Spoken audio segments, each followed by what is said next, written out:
Hello and welcome back friends to my channel. आज मैं आपको बताऊंगी सबसे इजी 7 स्टेप्स जिसे फॉलो करके आपकी इंग्लिश सुधर सकती है और बोलने का तरीका भी इम्प्रूव होगा। आपको बस ये 7 इजी स्टेप्स फॉलो करना है। So step number 1, know where you stand. आपको पहले खुद से ये क्वेश्चन करना है कि आप इंग्लिश बोलने और जानने के किस लेवल पे हैं। जैसे कि आप बिगनर लेवल हैं, मतलब लेवल 1, मतलब कुछ भी नहीं आता, आपको सेंटेंस ही फ्रेम नहीं कर पा रहे हैं। ठीक है, आपको इंग्लिश के बारे में शायद कुछ भी जानकारी नहीं है, आपको सिर्फ ए टू जेड आता है। ठीक है, तो आप मान लीजिए कि आप लेवल 1 पे हैं। लेवल 2 ये उन लोगों के लिए है जिन्हें सेंटेंस फ्रेम तो कर पा रहे हैं, ठीक है, और उन्हें सेंटेंस फ्रेम करना आता है इंग्लिश में, मगर बोलते वक्त उनको वर्ड्स की कमी होती है। ठीक है, वो सेंटेंस बोल नहीं पाते हैं और उनको सही शब्द नहीं मिलता है कहाँ पर क्या बोलना है। ठीक है, तो आप मान के चलिए आप लेवल 2 की कैटेगरी में हैं। और नेक्स्ट है लेवल 3 जो कि एडवांस कैटेगरी है, मतलब इनमें वो लोग फॉलो करते हैं जिन्हें इंग्लिश एज अ लैंग्वेज आती है, उन्होंने इंग्लिश सीख रखा है भाषा के तौर पे, बस उनमें कॉन्फिडेंस की कमी है, वॉइस मॉड्यूलेशन की कमी है, या कह लीजिए कि उनके पब्लिक स्पीकिंग स्किल्स सही नहीं है। ठीक है, वो बस इंग्लिश फ्लुएंटली बोल नहीं पा रहे हैं, बाकी उनको आता सब है, नॉलेज है इंग्लिश की अच्छी खासी। तो अगर आपको फ्रेंड्स ये 3 लेवल पे आपने अपनी कैटेगरी को पता कर लिया कि आप किस लेवल पे हैं, तो फिर क्या होता है कि जो नेक्स्ट स्टेप आपको लेना है ना, वो आपके लिए बहुत ही ईजी हो जाता है। ओके, तो सबसे पहले आप जान लीजिए कि आपको इंग्लिश के किस लेवल पर आप हैं और आपको कितना आता है, ताकि आगे उस हिसाब से आप काम कर सकें। चलिए बढ़ते हैं नेक्स्ट स्टेप की तरफ। आपका स्टेप 2 है knowing the basics, that is grammar and sentence formation.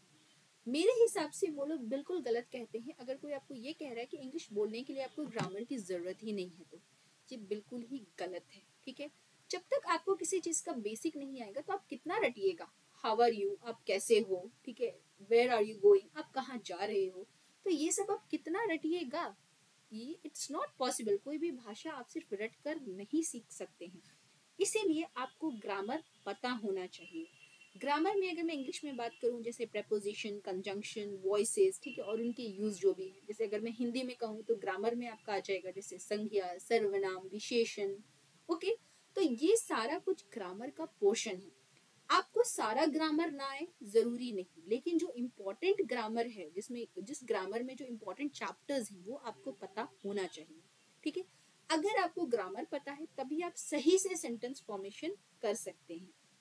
Okay, अब इसके लिए आपको क्या करना है, आप ग्रामर और सेंटेंस फॉर्मेशन कैसे सीखिएगा, तो डेफिनेटली मैं इस पे तो वीडियोस बनाऊंगी ही आगे चल के, मगर देखिए आपको ध्यान में ये रखना है कि आप ग्रामर का कोई भी चैप्टर पढ़ रहे हैं, लेकिन उसके आपको एक्सरसाइजेस सॉल्व करने हैं। Practice makes a man perfect. ठीक है, आपको प्रैक्टिस करना ही है। ठीक है, मान लीजिए आपने आज चैप्टर संज्ञा उठाया, यानी कि नाउन उठाया, ठीक है, तो उसके आपको कुछ क्वेश्चंस प्रैक्टिस करने हैं, क्योंकि जितना आप प्रैक्टिस करोगे क्वेश्चन, तो वो ग्रामर जो है आपका वो ज़्यादा स्ट्रांग होगा। जब वो स्ट्रांग होगा तो डेफिनेटली आपका जो सेंटेंस फॉर्मेशन है वो बिल्कुल सही होगा। ठीक है, तो ये चीज़ ध्यान रखिएगा। चलिए मूव ऑन करते हैं स्टेप 3 की तरफ। आपका स्टेप 3 है नॉलेज ऑफ टेंसेस। देखिए टेंसेस जो है वो ग्रामर का ही एक पोर्शन है। टेंसेस को हम हिंदी में काल कहते हैं, वर्तमान काल, भूतकाल एंड भविष्यत काल। ठीक है, और अगर मैं इंग्लिश में बोलूँ तो present tense, past tense and future tense. ठीक है, ये ग्रामर पोर्शन, जो ये ग्रामर का भले ही पोर्शन है टेंसेस, ठीक है, लेकिन मैंने इसे अलग से लिखा है, और ये लिखने की वजह ये है कि टेंसेस जो है, समझ लीजिए कि पेड़ का जड़ है। ठीक है, इंग्लिश बोलने का जो जड़ है, जो मेन मोस्ट इम्पॉर्टेंट चीज है, वो है टेंसेस। अगर आपको टेंसेस की नॉलेज है, ट्रस्ट मी, आपको 70% इंग्लिश आता है।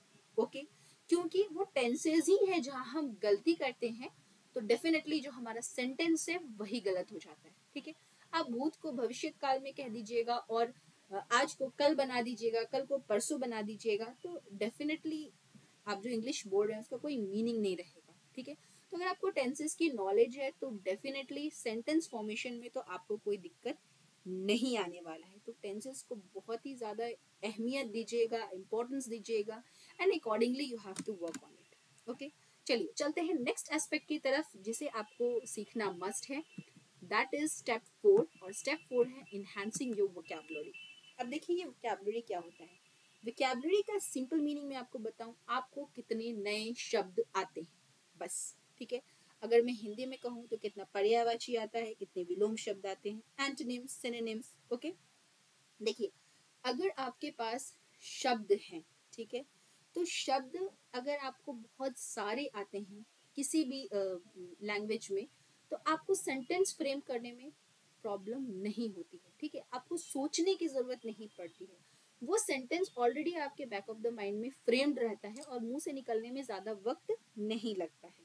ठीक है, तो इसीलिए आपकी जो वोकैबुलरी है ना, वो स्ट्रांग होनी चाहिए, ताकि आपको कोई भी आप सेंटेंस बोल रहे हो तो उसमें वर्ड्स की कमी ना हो। इसी वजह से लोग स्टैमर करते हैं। लोग स्टैमर क्यों करते हैं? क्योंकि उनको ये नहीं पता होता यार, अगला मैं जो बोलने जा रहा हूँ, मैं जो मन में सोच रहा हूँ बोलने के लिए, उस चीज को, उस पर्टिकुलर शब्द को इंग्लिश में क्या कहते हैं। ठीक है, वो उसको मैं क्या बोलूँ, राइट?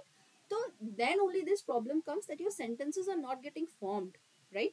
तो इसीलिए आपकी जो वोकैबुलरी है वो अच्छी होनी चाहिए। अब इसको अच्छा बनाने के लिए आप क्या कर सकते हैं? तो मेरा एक सजेशन है, एक बुक आती है स्टूडेंट्स कंपेनियन के नाम से। उस बुक्स में like I have gone through that book, आपको बस उसको गो थ्रू करना है, मतलब बस एक सरसरी नजर से देखना है, क्योंकि अगर आप सरसरी नजर से भी उसको दिन में 5 बार 10 बार देखते हो ना, तो एक आध दो शब्द तो आपको ऐसे ही याद हो जाएगा। तो स्टूडेंट्स कंपेनियन जो बुक है उसमें आपको बहुत सारे एंटोनिम्स, सिनोनिम्स, विलोम शब्द मतलब, और पर्यायवाची शब्द, और एक सेंटेंस को कैसे मैं एक वर्ड में कह सकूं, तो ये आपको मिल जाएगा, राइट? तो इससे आपकी वोकैबुलरी जो है वो बहुत इम्प्रूव हो जाएगी। जैसे आपकी वोकैबुलरी इम्प्रूव होती है तो डेफिनेटली जब हम बोलेंगे तो वर्ड्स अपने आप निकलते जाएंगे। तो इसको इम्पोर्टेंस दीजिएगा। चलिए बढ़ते हैं नेक्स्ट स्टेप की तरफ, that is step 5, watching movies और news in English with English subtitles. ध्यान में रखिएगा, इंग्लिश में आपको मूवी भी देखना है, मतलब जो लोग वार्तालाप करेंगे उसमें वो इंग्लिश में होगा, और इंग्लिश सबटाइटल्स को भी ऑन रखना है।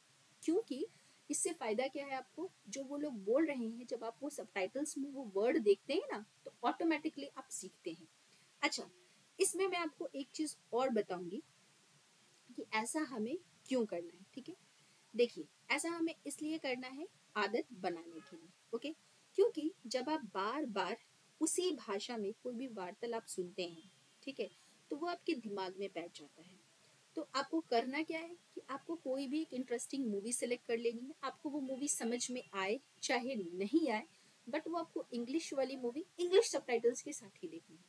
चलिए इसको थोड़ा और इंटरेस्टिंग बना देते हैं। आप एक, अगर आपके पास थोड़ा सा ज़्यादा समय है तो आप पहले उस मूवी को हिंदी में देख लीजिए, उसके बाद फिर इंग्लिश ऑन, मतलब इंग्लिश का सबटाइटल्स ऑन करके उस मूवी को इंग्लिश में सुनिए। ठीक है, इससे क्या होगा कि क्योंकि आपने वो मूवी पहले से हिंदी में देख रखी, तो आपको वो मूवी समझ में आएगी, राइट? और जब फिर आप इंग्लिश में इंग्लिश सबटाइटल्स के साथ देखेंगे तो आपको नए नए शब्द भी मिलेंगे, वर्ड्स भी मिलेंगे, और कहाँ पे क्या कॉन्वर्जेशन हो रहा है, मतलब कहाँ पे क्या वार्तालाप हो रहा है, वो आपको ज्यादा बेहतर तरीके से समझ में आएगा। ठीक है, तो ध्यान रखिएगा, आपको इंग्लिश मूवीज या न्यूज या कुछ भी इंग्लिश में देखना है, but with English subtitles, right? चलिए बढ़ते हैं नेक्स्ट स्टेप की तरफ। तो हमारा अगला स्टेप 6 है, keep a dictionary, words are not taught, they are caught. अब इसका मतलब क्या है? कहने का तात्पर्य ये है यहाँ पर कि देखिए, आपको कोई भी कोई शब्द बैठ के रटा नहीं सकता है, ठीक है, या सिखा नहीं सकता है। आपको वर्ड्स को पकड़ना पड़ता है। वो आप कैसे पकड़िएगा? मान लीजिए आपको इंग्लिश मूवी ही देख रहे हैं, उसमें क्योंकि सबटाइटल्स ऑन है, तो आपने कोई एक नया शब्द देखा, उस मूवी को आपको उसी समय अपने पॉज कर लिया। आपके पास हमेशा एक डिक्शनरी होनी चाहिए फोन में, कोई भी एक ऑफलाइन मोड में आप डिक्शनरी को डाउनलोड कर सकते हैं। ठीक है, क्योंकि आजकल ये सबसे इजी वे होता है डिक्शनरी को एक्सेस करने का, क्योंकि अब वो जमाना तो रहा नहीं कि हम एक डिक्शनरी रखते हैं फिर उसमें वर्ड्स ढूंढे। आप वो भी कर सकते हैं, इट्स मतलब कुछ भी कर सकते हैं। तो आप फोन में ही एक डिक्शनरी रखिए।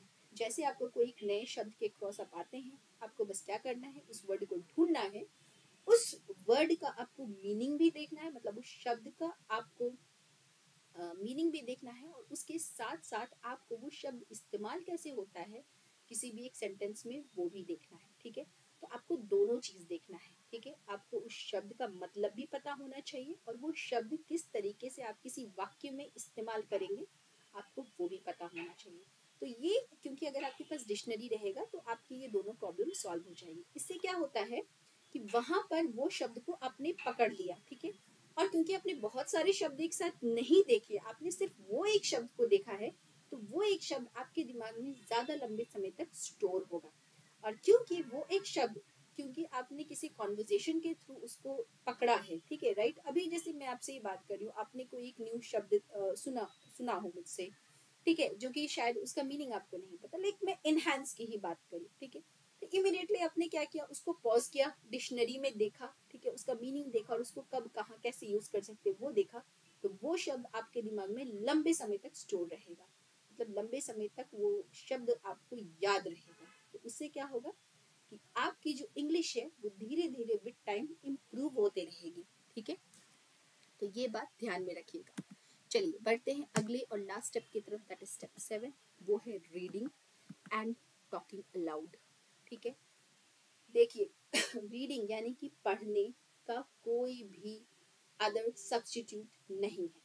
बिना पढ़े आप किसी भी चीज को ना ही समझ सकते हैं और ना ही आप उस चीज से फेमिलियर हो सकते हैं, ठीक है। आप जितना पढ़ेंगे उतना आपके लिए बेहतर है। भले देखिए, आप हो सकता है अगर आपको इंग्लिश बिल्कुल भी नहीं आती है, ठीक है, तो आप उसको रटिए, आप उसको पढ़िए स्पेलिंग करके ही, जैसे LET लेट, इस तरीके से पढ़िए, लेकिन पढ़िए, क्योंकि आप जितना पढ़ेंगे उतना वो लैंग्वेज आपके जबान पे बैठेगा, ठीक है। और क्योंकि अगर आप जोर जोर से पढ़ते हैं तो डेफिनेटली आपका कॉन्फिडेंस भी इंक्रीज होगा, क्योंकि आप अपनी बात को खुद सुन भी पा रहे हैं, राइट, ठीक है। आपको जो भी मिले, न्यूज़पेपर, आर्टिकल्स, बुक्स, मैगजीन, ठीक है, मीनिंग भले ही आपको समझ में ना आए, फिर भी उसको सिर्फ पढ़िए, ताकि वो भाषा जो है, ताकि वो वर्ड जो है वो आपके जबान पे बैठे, ठीक है। Your tongue should get accustomed and familiar with that language, right. तो जब तक आप बोलोगे नहीं तब तक आप सीखोगे कैसे, ठीक है।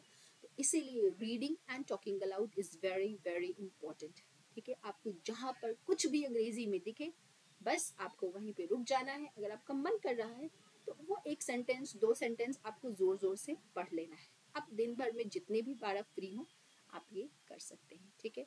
तो अगर आप ये 7 स्टेप्स फॉलो करते हैं तो डेफिनेटली आप देखिएगा कि आपकी इंग्लिश स्पीकिंग की फ्लुएंसी में जरूर इम्प्रूवमेंट्स मिलेंगे। चलिए एक मैं बोनस टिप आपको देना चाहूंगी, वो ये है कि take small steps daily, not everything at once. आप अगर ये सोचेंगे कि आपको एकाएक सब कुछ आ जाए तो ऐसा पॉसिबल नहीं है दोस्तों।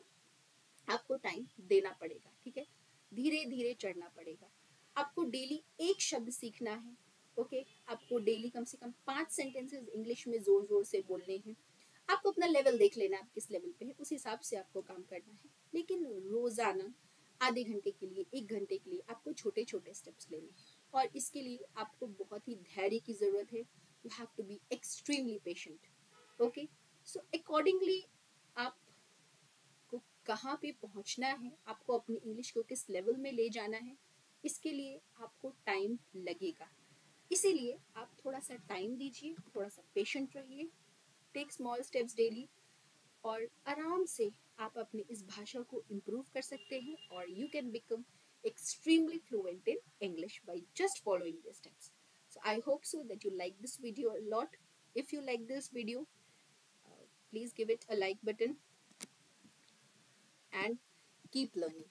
Thank you very much.